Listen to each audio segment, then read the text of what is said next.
Mayad nga adlaw probinsya kang Antique para sa aton news break.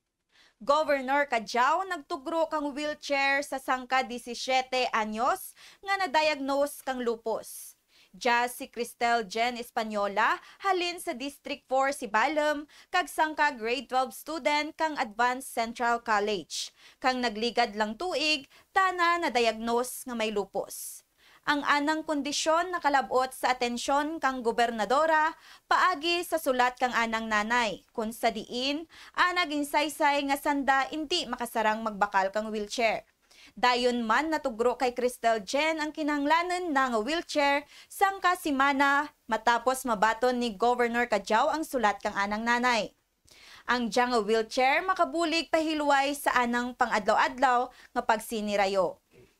Agad tana kagang anang mga ginikanan, hindi rin mabadlayan magdara ka na sa kundiin nga lugar.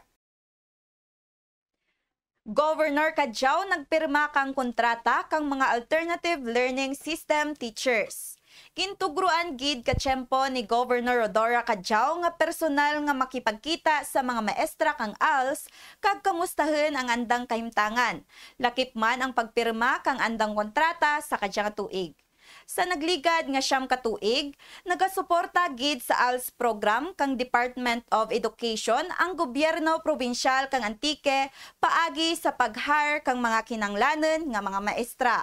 Suno kay Angel Cantong, ALS Division Focal Person for DepEd Antique, tanagid nagapasalamat sa gobernadora tungod sa anang suporta sa nasambit nga programa.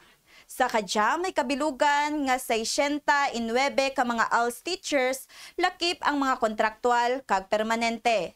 Ang nagatudlo sa 5,102 ka mga ALS nga estudyante nga naka-enroll sa kadya nga school year.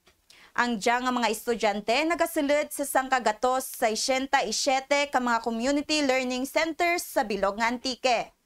Naglabot rin sa 2,200 ka mga elementary kag junior high school ALS students ang nakagraduate tungod sa padayon nga pagsuporta sa diya nga programa. Para sa Antique News Break, Manuela P. Samulde, PIO Antique.